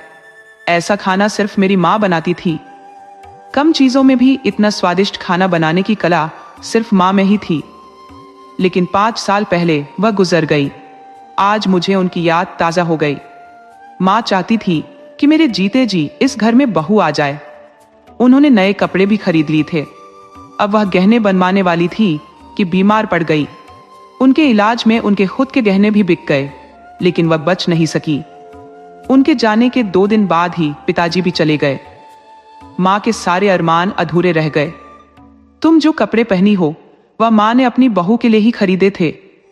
अब ये सारे कपड़े मेरे किसी काम के नहीं है। तुम जाते समय ये सब अपने साथ ले जाना। लड़की बोली, आप पहले रोना धोना बंद कीजिए। मैं अब इस घर से कहीं नहीं जाने वाली। मेरा कोई घर है ही नहीं तो मैं जाऊंगी कहाँ? मैं यहीं रहूंगी और आपको रोज अच्छा अच्छा खाना बनाकर खिलाऊंगी। सूरज बोला, ये तुम क्या कह रही हो? तुम्हारा कोई तो घर होगा जहां तुम यहां आने से पहले रहती थी। तब लड़की ने अपनी कहानी सुनाई। हाँ, पहले मेरा एक घर था, लेकिन आपकी तरह ही मैं भी अनाथ हो गई। मेरी माँ मेरे पिता की दूसरी पत्नी थी। पहली पत्नी के 3 बेटे थे जो अब बड़े हो चुके थे। फिर भी मेरी माँ ने न जाने क्या सोचकर उनसे विवाह कर लिया। जब मेरा जन्म हुआ तो माँ ने मेरे नाम से 10 बीघा जमीन पिताजी से लिखवा दी। पिताजी के पास कुल वही 10 बीघा जमीन थी। इस बात से तीनों भाई बहुत नाराज हो गए। असल में उस जमीन पर उन्हीं का हक था, लेकिन मेरी माँ ने उनके साथ धोखा किया था। वे पिताजी से अलग रहने लगे और जमीन वापस करने का दबाव बनाने लगे। पिताजी ने दबाव में आकर वही जमीन दोबारा उन तीनों के नाम लिख दी। समय बीता और मैं बड़ी हो गई। कुछ समय बाद पिताजी की मौत हो गई, या शायद भाइयों ने ही किसी साजिश के तहत उन्हें मार दिया। कुछ दिनों बाद माँ भी अचानक गायब हो गई। उनका आज तक कुछ पता नहीं चला। आज से 3 दिन पहले मैंने भाइयों की पत्नियों को बात करते सुना कि आज रात शीला की आखिरी रात होगी। उनके पति मुझे मारकर जंगल में फेंक देंगे। जंगल में एक बाघ रहता है, वह मुझे खा जाएगा। यह सुनकर मेरी जान ही निकल गई।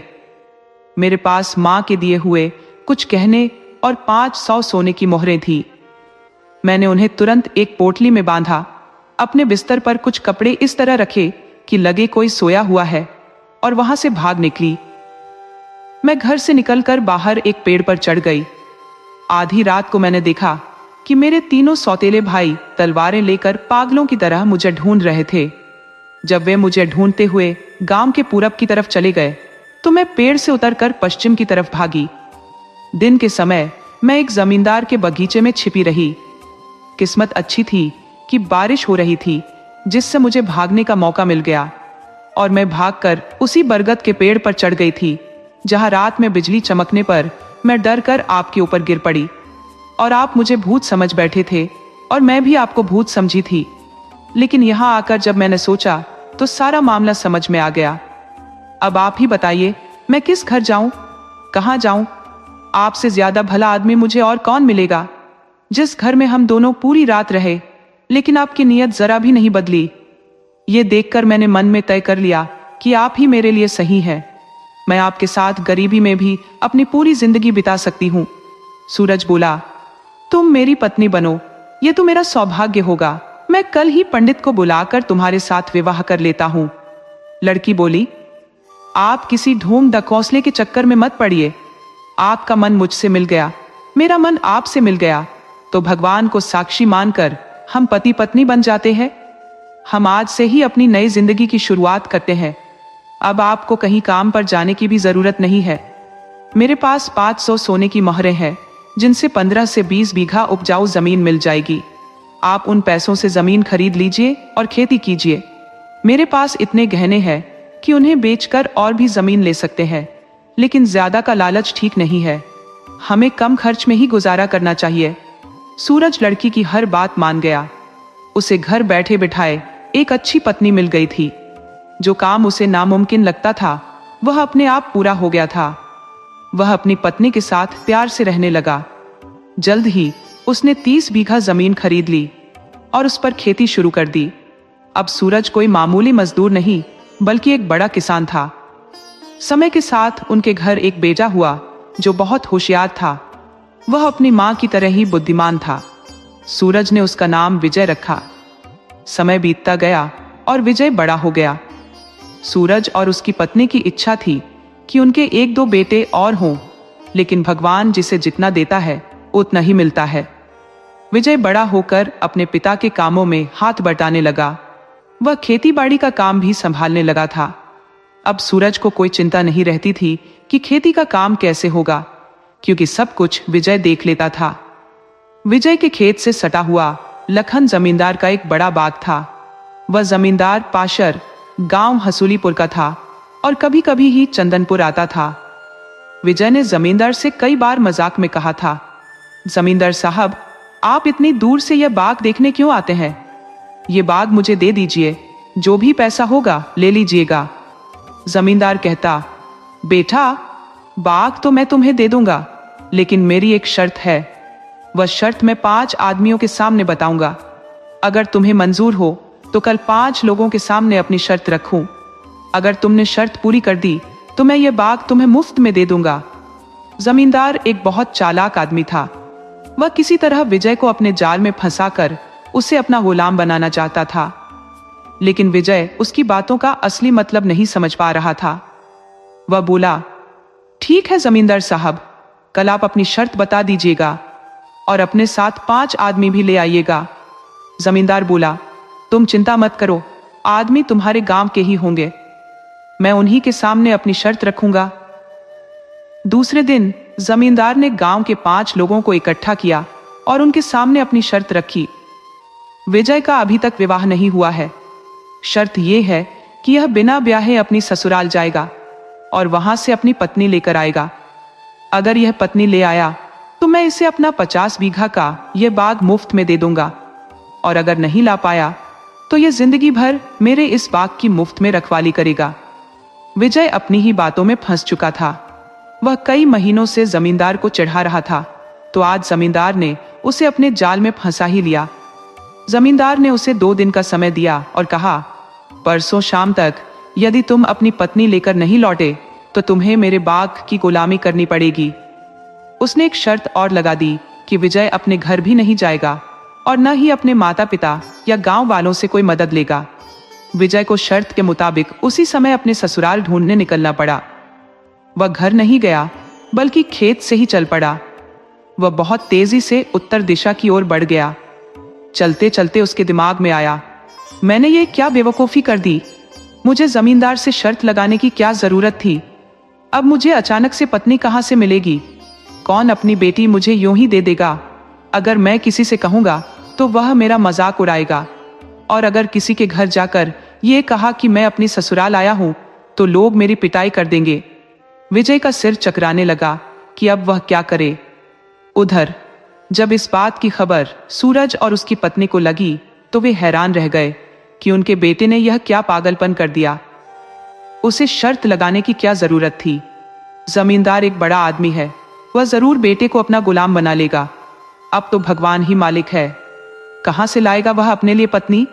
उसे अपने ससुराल कहां मिलेगी? उधर विजय की समझ में कुछ नहीं आ रहा था कि वह क्या करे। वह सुबह के 10 बजे का निकला था और अब शाम होने वाली थी, लेकिन कहाँ जाए, क्या करे, उसे कुछ सूझ नहीं रहा था। वह अब एक गांव में पहुंचने वाला था जो अभी भी 1 मील दूर था। उस गांव के किसान अपनी फसल काट कर अपने अपने घर लौट रहे थे। शाम हो रही थी तो कोई अपनी गायें लेकर लौट रहा था, तो कोई सिर पर लकड़ी का गट्ठर लेकर जा रहा था। मगर विजय की समझ में नहीं आ रहा था कि वह क्या करे। वह आज की रात उसी गांव में बिताना चाहता था, इसलिए वह रात होने का इंतजार करने लगा। उसने सोचा कि जब रात हो जाएगी तो किसी के घर जाकर रुकने के लिए पनाह मांगेगा, तो कोई न कोई उसे अपने घर जरूर रख लेगा। यह सोचकर विजय एक पेड़ के नीचे बैठ गया। गांव वाले तेजी से अपने घरों की ओर लौट रहे थे। लगभग सभी लोग जा चुके थे, बस इक्का दुक्का लोग ही बचे थे। तभी उधर से एक बूढ़ी औरत चली आ रही थी। उसके सिर पर लकड़ी का एक भारी गट्ठर था और उससे ठीक से चला भी नहीं जा रहा था। उसने विजय से कहा, बेटा, जरा मेरे सिर से यह गट्ठर उतरवा दो, मुझसे अब और चला नहीं जा रहा। विजय ने उसके सिर से गट्ठर उतरवा दिया और बोला, माई, तुम इतना भारी गट्ठर लेकर क्यों जा रही हो? ये उम्र तुम्हारी लकड़ी ढोने की नहीं है। क्या तुम्हारे घर में कोई बेटा नहीं है? तब बुढ़िया बोली, बेटा, अगर मेरे घर में कोई बेटा होता तो मैं इस बुढ़ापे में यह बोझ क्यों उठाती? मेरा कोई बेटा नहीं है। तुम मेरी छोड़ो, अपनी बताओ। रात हो रही है और तुम इस पेड़ के नीचे निडर होकर बैठे हो। कहीं तुम कोई चोर बदमाश तो नहीं हो जो गांव के बाहर डेरा डाले हो और रात होने पर गांव में चोरी करके भाग जाओगे? तब विजय बोला, माई, मैं तुम्हें चोर लगता हूं? अरे, मैं दिन भर चलते चलते थक गया था, मुझसे और चला नहीं जा रहा था, तो यहां बैठ गया। तुम खुद सोचो, तुमसे जब गट्ठर नहीं उठ रहा था तो तुमने भी तो उसे उतार कर आराम किया। जब थोड़ी हिम्मत आ जाएगी तो मैं भी चला जाऊंगा और तुम भी चली जाना। बुढ़िया बोली, बेटा, तुम इस गांव के नहीं हो, यह तो मुझे पता चल गया है। अब बताओ, गांव में किसके घर जाना है? तब विजय बोला, इस गांव में मेरी कोई जान पहचान नहीं है, न ही यहां मेरी कोई रिश्तेदारी है। मैं तो एक मुसाफिर हूं। मुझे अभी 30 कोस और आगे जाना है, लेकिन रात इसी गांव में हो गई है। अब किसी न किसी के घर तो रुकना ही पड़ेगा। अब भगवान ने जिस घर में दाना पानी लिखा होगा वहां मिल जाएगा, नहीं तो गांव के बाहर किसी चबूतरे पर रात बिता लूंगा। बुढ़िया बोली, यह क्या बात हुई? तुम गांव के बाहर चबूतरे पर रात क्यों बिताओगे? तुम मेरे घर रुक जाना। भगवान ने मुझे 2 रोटी के लायक रखा है। मेरे पास खेती की अच्छी जमीन है, जिसे बटाई पर देने से भी बहुत अनाज मिल जाता है। ये लकड़ी एक बार काट लेती हूँ तो 1 हफ्ता चल जाती है। अब जंगल दूर हो गया है तो थोड़ी परेशानी होती है। अब ये गट्ठर मेरे सिर पर उठाओ और मेरे साथ मेरे घर चलो। तब विजय बोला, माई, तुम यह क्या कह रही हो? मेरे होते हुए तुम यह बोझ कैसे उठा सकती हो? ये बोझ तो मैं उठाकर तुम्हारे घर तक ले चलूंगा। विजय ने गट्ठर अपने सिर पर रख लिया और उस बूढ़ी औरत के साथ उसके घर की ओर चल पड़ा। घर कोई पास नहीं था, 1 मील दूर था और बोझ भी हल्का नहीं था। विजय बोझ लेकर उस बुढ़िया के साथ उसके घर पहुंचा। उसके घर पर एक जवान लड़की उसके आने का इंतजार कर रही थी। वह बुढ़िया के आते ही बोली, माँ, मैं तुम्हें हमेशा कहती हूं कि समय से घर आया जाया करो, मगर तुम जानबूझकर देर कर देती हो। यह अच्छी बात नहीं है। मुझे लग रहा है कि तुम्हारे साथ कोई और भी आया है। तुम बहुत ज्यादा दयालु बनने की कोशिश मत किया करो। हर अनजान आदमी अच्छा नहीं होता, उनमें चोर बदमाश भी हो सकते हैं। बुढ़िया बोली, बेटी, तुम यह क्या कहने लगती हो? यह खुद से नहीं आया है, मैं इसे साथ लाई हूं। मुझसे लकड़ी का गट्ठर नहीं उठ रहा था तो मैंने कहा कि बेटा, इसे मेरे घर तक पहुंचा दो, तो यह आ गया। यह लड़का एक मुसाफिर है, रात को यहीं रुक जाएगा और सुबह चला जाएगा। हमारा क्या ले लेगा? कौन सा हमारे पास सोने का खजाना गड़ा है जिसके लुट जाने का डर है? बेचारा 2 रोटी खाएगा, 1 लोटा पानी पिएगा।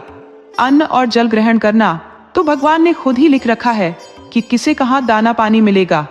अब तुम अंदर जाओ और मेहमान के लिए मीठा पानी लाओ। लड़की एक लकड़ी के सहारे टेकती हुई घर के अंदर गई तो विजय समझ गया कि वह अंधी है। उधर बुढ़िया विजय से बोली, बेटा, लड़की की बात का बुरा मत मानना। वह अंधी है, इसलिए किसी को भी कुछ भी बोल देती है। उसे दिखता तो है नहीं, तो जो मन में आता है कह देती है। उसकी यही आदत मुझे बहुत बुरी लगती है। विजय बोला, माए तुम चिंता मत करो, मैं कभी किसी की बात का बुरा नहीं मानता, तो एक अंधी की बात का क्या बुरा मानूंगा।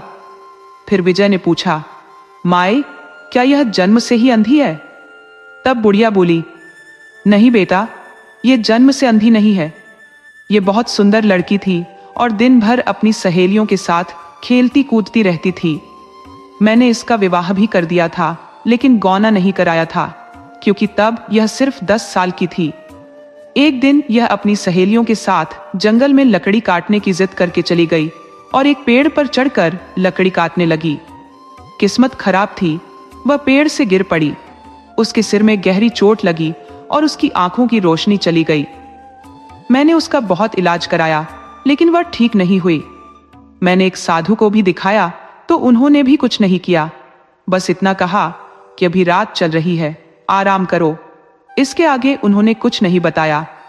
मैंने इसके ससुराल खबर भिजवाई कि लड़की पेड़ से गिरने की वजह से अंधी हो गई है, यह आपके घर की बहू है, इसे ले जाकर इसका इलाज कराए। लेकिन उन्होंने जवाब भेज दिया कि हमने एक अच्छी भली लड़की से विवाह किया था, किसी अंधी से नहीं। कोई अंधी हमारी बहू नहीं हो सकती। आज से हमारा उस लड़की से कोई रिश्ता नहीं है। उन लोगों ने अपने बेटे का विवाह कहीं और कर दिया। तब से यह लड़की और भी चिड़चिड़ी हो गई है। वह किसी को अपने घर आने नहीं देना चाहती। उसे मर्दों से नफरत हो गई है। अगर इसकी आंखें होती तो शायद किसी मर्द पर हमला भी कर देती। मगर मैं क्या करूं? मुझे समझ नहीं आता कि इसका क्या होगा। मेरे मरने के बाद इसका क्या होगा, ये सोचकर मैं बहुत दुखी हो जाती हूँ। विजय बोला, माए तुम बहुत मुश्किल में जी रही हो। जिसकी औलाद अंधी या अपंग हो वह तो चिंता में रहेगा ही। अब भगवान ही इसका कोई रास्ता निकालेंगे। भगवान सबको सहारा देते हैं, इसे भी कोई ना कोई जरूर मिलेगा जो इसका सहारा बनेगा। यह बातें वह लड़की घर के अंदर से सुन रही थी। उसे एक एक बात किसी तीर की तरह चुभ रही थी। वह हर बात का गलत मतलब निकाल रही थी। सहारा देने का मतलब वह समझ रही थी कि कोई उस पर दया करके उसे खाना कपड़ा दे देगा, लेकिन कोई भी आदमी एक अंधी लड़की से प्यार नहीं करेगा। उसे इस जिंदगी में सच्चा प्यार कभी नहीं मिलेगा। जो भी आएगा बस दया दिखाकर कुछ दे देगा। वह सोचने लगी कि उसका जीवन ही बेकार है, उसे मर जाना चाहिए। बुढ़िया ने उसे कभी बोझ नहीं कहा था, लेकिन आज जब उसने उसे बोझ कह दिया तो वह बहुत दुखी हो गई। थोड़ी देर बाद बुढ़िया बोली, बेटी चलो खाना बनाते हैं, मेहमान को भी खिलाना है। तब लड़की बोली, ऐसे मेहमान को तो मैं चूल्हे में झोंक दूं, उसे क्या खाना खिलाऊंगी। अगर तुम्हारा कोई बाप भाई या रिश्तेदार है तो तुम उससे बनवा कर खिला दो, मुझसे ज्यादा बात मत करो। बुढ़िया ने अब बेटी से कुछ नहीं कहा।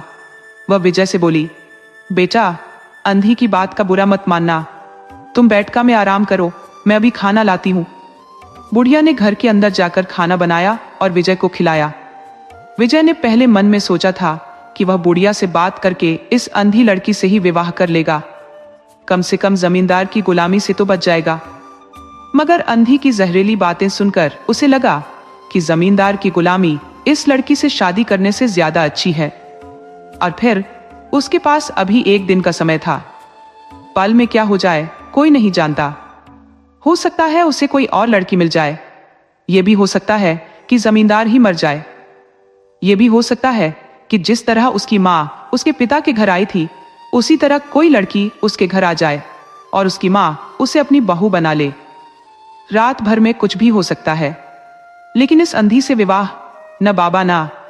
वह खाना खाकर बैठका में सो तो गया, लेकिन उसे नींद कहाँ आ रही थी। उसके मन में विचारों का तूफान चल रहा था कि अगर पत्नी नहीं मिली तो वह जिंदगी भर के लिए जमींदार का गुलाम बन जाएगा। वह बहुत उलझन में था। कभी उठकर बैठ जाता तो कभी फिर सो जाता। इसी तरह आधी रात गुजर गई। उसने देखा कि बुढ़िया के घर का दरवाजा धीरे से खुला। उसमें से वह अंधी लड़की निकली और धीरे धीरे अपनी लकड़ी की आवाज को दबाती हुई आगे बढ़ी। विजय को लगा कि शायद वह लघु शंका के लिए जा रही होगी, मगर फिर तुरंत ख्याल आया कि तब वह अकेली नहीं जाती, अपनी माँ को जरूर जगा लेती। इसका इरादा ठीक नहीं है, ये किसी खतरनाक इरादे से जा रही है। अगर यह आत्महत्या कर लेती है तो सारा इल्जाम कल मेरे ऊपर आ जाएगा कि इसी आदमी के आने की वजह से उसने आत्महत्या की है। विजय भी दबे पांव उसके पीछे पीछे चलने लगा। वह चलते चलते गांव के बाहर एक कुएं पर पहुंच गई और कुएं में कूदने के लिए झुकी ही थी कि विजय ने उसे पकड़ लिया। वह चीख पड़ी, कौन है गुंडा जो मुझे पकड़ रहा है? विजय बोला, मैं हूं तेरा मेहमान, तुझे बचाने के लिए आ गया हूं। तुझे मरना ही है तो कल मर जाना, आज नहीं। किसी के घर मेहमान आया हो तो ऐसा गलत कदम नहीं उठाते, घर वापस लौट जाओ। वह फिर से कुएं में कूदने के लिए झुकी तो विजय ने उसे कसकर पकड़ लिया। वह बोली, गुंडा, तू मुझे गलत तरीके से छू रहा है, तेरा सिर फोड़ दूंगी। उसने अपनी छड़ी से विजय के ऊपर वार करना शुरू कर दिया। डंडे की चोट से विजय का सिर फूट गया और उसे बहुत गुस्सा आ गया। उसने लड़की के हाथ से छड़ी छीनकर कई छड़ियां उसके सिर पर मारी और बोला, कुतिया, तेरे अंग अंग में झर भरा है, इसीलिए भगवान ने तुझे अंधा बना दिया है। साली, मैंने तो सोचा था कि तू एक भली लड़की होगी तो तुझसे विवाह कर लूंगा। अरे, एक भला आदमी लड़की का दिल देखता है, उसका मन देखता है, उसका अच्छा व्यवहार देखता है, उसकी फूटी आंखें नहीं देखता, उसका टेढ़ा मेढ़ा अंग नहीं देखता। शरीर का मोल भाव तो सिर्फ कसाई करते हैं, नरभक्षी करते हैं या वासना में अंधे लोग करते हैं, मेरे जैसा आदमी नहीं। छड़ी की मार से उस लड़की की आंखों में रोशनी आ गई थी। वह अब विजय को देख पा रही थी। विजय की कही हुई बातें अब उसे चुभ नहीं रही थी। उसने विजय के पैर पकड़ लिए और बोली, मुझे माफ कर दो, मैंने नादानी में गलती कर दी। मुझे किसी ने सिखाया ही नहीं था कि मुझे कैसे रहना है, किसी से कैसे बात करनी है। मुझे हर आदमी बुरा लगता था, मगर अब जब मैंने आपको देख लिया है तो मैं अपनी गलती सुधारने के लिए तैयार हूं। विजय बोला, तू मुझे देख कैसे रही है, तेरी तो आंखें ही नहीं है। लड़की बोली, मैंने आपको मन की आंखों से देख लिया है। अगर आप मेरे मन से प्यार करते हैं, मेरी आत्मा से प्यार करते हैं, तो मैं भी आपसे मन से प्यार करने लगी हूं। अब मैं मरूंगी नहीं, आपके साथ चलूंगी, आपसे विवाह करूंगी। विजय बोला, मैं तुमसे विवाह कर लूंगा, मगर एक शर्त पर। तुम कभी अपने मुंह से झर नहीं उगलोगी, हमेशा मीठा बोलोगी। लड़की बोली, कह दिया ना कि अब कभी गलत नहीं बोलूंगी। विजय बोला, तुम चुपचाप घर जाकर लेट जाओ। मां को पता भी नहीं चलना चाहिए कि तुम कोई गलत काम करने जा रही थी, उन्हें बहुत दुख होगा। लड़की दबे पांव घर में आ गई तो विजय भी दबे पांव आकर लेट गया। लड़की सोच रही थी कि मां ने उसे नहीं देखा है और विजय भी यही सोच रहा था, मगर बुढ़िया ने शुरू से लेकर अंत तक सब कुछ देख लिया था। उसने उन दोनों की बातें भी सुन ली थी। वह खुश थी कि इस मेहमान को घर लाकर उसने कोई गलती नहीं की, बल्कि बहुत भला किया है। इतना सुंदर नौजवान लड़का उसकी बेटी से विवाह करने को तैयार है। वह सोचने लगी कि सुबह होते ही वह उन दोनों का विवाह कराकर बेटी को विदा कर देगी। आधी रात के बाद न तो वह लड़की सो पाई, न बुढ़िया सो पाई और न ही विजय सो पाया। लड़की को अपनी आंखें वापस मिल गई थी और उससे यह खुशी बर्दाश्त नहीं हो रही थी, मगर वह यह बात अपनी मां को बताना नहीं चाहती थी। विजय के सिर में चोट लगी थी और दर्द हो रहा था, फिर भी वह खुश था कि ससुराल के जमींदार की गुलामी से बच जाएगा। पत्नी अंधी ही सही, पर है तो एक लड़की, वह मां बन सकती है, वह उससे प्यार कर सकती है। विजय को कहां पता था कि उसकी आंखों की रोशनी लौट आई है। सुबह में बुढ़िया घर से बाहर आई और विजय से बोली, बेटा, तेरे सिर में यह चोट कैसे लगी है? तब विजय बोला, कुछ नहीं माई, बस रात में थोड़ा सा गिर गया था, वहीं हल्की सी चोट लग गई। मैं नौजवान हूं, थोड़ा बहुत तो चोट लगती ही रहती है। फिर वह बुढ़िया से बोला, माई, मैं आपसे एक बात कहना चाहता हूं, बुरा मत मानना, मैं आपकी बेटी से विवाह करना चाहता हूं। बुढ़िया बोली, बेटा, ये तू क्या कह रहा है? तू भला एक अंधी से विवाह करके अपनी जिंदगी क्यों खराब करना चाहता है? तब विजय बोला, माई, किसी की जिंदगी संवारने में जितना सुकून है उतना कहीं नहीं है। बुढ़िया बोली, बेटा, मैं तो तुझे जानती तक नहीं कि तू कौन है, कहां का है, मैं ऐसे ही तुझे अपनी बेटी कैसे दे दूं? विजय बोला, आपकी बात ठीक है, आप मेरे साथ मेरे घर चलिए, मैं चंदनपुर का हूं, मेरे पिता का नाम सूरज है।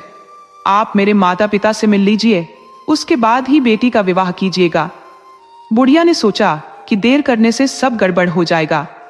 इसके माता पिता भला क्यों एक अंधी लड़की से अपने बेटे का विवाह करने देंगे। वह बोली, बेटा, जब तू अपने मुंह से कह रहा है तो ठीक ही कह रहा होगा। चलो, मैंने तुम्हारी बात मान ली। मैं अब कोई बड़ा ढूंढ ढकोसला नहीं करना चाहती। जब तुझे लड़की पसंद है तो तुम दोनों एक दूसरे के गले में माला डालो, भगवान को साक्षी मानकर एक दूसरे का हाथ पकड़ लो। जहां मन मिल गया वहीं रिश्ता सच्चा होता है, वरना विवाह तो मैंने अपनी बेटी का पहले भी कराया था। पंडित ने सदा सुहागन और सुखी भव का आशीर्वाद भी दिया था, मगर सब अमंगल हो गया। इसलिए अब मुझे इन ढकोसलों से विश्वास उठ गया है। बुढ़िया ने अपनी बेटी का विवाह विजय से करा दिया। विजय उसका हाथ पकड़कर अपने गांव के लिए चल दिया। गांव से बाहर आने पर लड़की ने अपनी छड़ी फेंक दी और विजय से बोली, मैं अब देख सकती हूं, मुझे अब किसी छड़ी की जरूरत नहीं है। और फिर जब आप जैसा मजबूत सहारा मेरे साथ हो तो मुझे अब किसी चीज की कमी नहीं है। विजय बोला, क्या तुम अंधी होने का नाटक कर रही थी और अपनी मां को धोखा दे रही थी? तब लड़की बोली, नहीं, मैं सचमुच की अंधी थी, मगर आपने मेरी आंखों की रोशनी लौटाई है। जब रात के वक्त आपने मेरे सिर पर छड़ी से मारा था, उसी वक्त मेरी आंखों में रोशनी आ गई थी। मगर मैंने आपसे यह बात नहीं बताई क्योंकि मैं देखना चाहती थी कि आप मुझसे सचमुच प्यार करने लगे हैं या सिर्फ मुझे बचाने के लिए प्यार का नाटक कर रहे हैं। मगर जब मैंने देख लिया कि आपका प्यार सच्चा है तो फिर आपसे कुछ भी नहीं छुपाऊंगी। दोनों अब तेजी से चंदनपुर आ गए। बेटे को लेकर सूरज और उसकी पत्नी बहुत चिंतित थे, मगर जब उन्होंने बेटे के साथ बहू को देखा तो वे फूले नहीं समाये। उधर जब जमींदार को पता चला कि विजय तो सचमुच विवाह करके पत्नी ले आया है तो वह अपनी बात से पलटने लगा। कहने लगा, मैं तो सिर्फ मजाक कर रहा था। भला कोई इतनी सी बात के लिए 50 बीघा का बाग देता है क्या? तब पांचों पंच बोले, जमींदार साहब, अगर किस्मत से विजय यह शर्त हार जाता तो वह बात मजाक नहीं होती। आप उससे जिंदगी भर गुलामी कराते। आपका चरवाहा मंगल इसी तरह के मजाक में 20 साल से आपकी गायें चरा रहा है, ये बात सबको पता है। आप या तो शर्त के मुताबिक विजय को बाग दे दे, वरना फैसले के लिए राज दरबार का दरवाजा खुला है। जमींदार को पता था कि अगर यह मामला राज दरबार में गया तो उसकी सारी जमींदारी पर आंच आ जाएगी। राजा किसी भी तरह की धोखेबाजी के सख्त खिलाफ है, वह धोखेबाजों को फांसी पर चढ़ा देता है। तो जमींदार समझौते पर आ गया, चलो 10 बीघा का बाग विजय को दे देता हूं। तब पंच बोले, अब इसका फैसला राज दरबार में ही होगा, इस पर अब कोई बात नहीं होगी। अगर आप अब मोल भाव करेंगे तो हम लोगों की मांग भी बढ़ जाएगी। आपको 100 बीघा और जमीन देनी पड़ सकती है। आपको पता भी है कि किसी की जिंदगी से खिलवाड़ कोई मजाक नहीं होता। आपको पूरा यकीन था कि विजय विवाह नहीं कर पाएगा और आपका गुलाम बन जाएगा, मगर जब पासा उल्टा पड़ गया तो आप दान दिखा रहे हो। अभी तो हम आपसे गुलामी की बात नहीं कर रहे हैं। नखरे दिखाओगे तो हो सकता है राजा विजय के यहाँ आपकी गुलामी लिख दे और आप जमींदार से चरवाहा बन जाओ। जमींदार डर गया और बोला, आप पूरा बाग ले लो और विजय को दे दो। मुझसे सच में गलती हुई है। मैंने कई लोगों के साथ धोखा किया है, मगर अब मुझे समझ आ गया है कि यह बहुत गलत काम है। जमींदार ने विजय को 50 बीघा का बाग दे दिया। विजय अपने माता पिता और पत्नी के साथ खुशी खुशी रहने लगा। इस कहानी से हमें ये सीख मिलती है कि सच्ची नीयत और अच्छे कर्मों का फल हमेशा मीठा होता है। किस्मत कब, कहां और कैसे पलट जाए ये कोई नहीं जानता।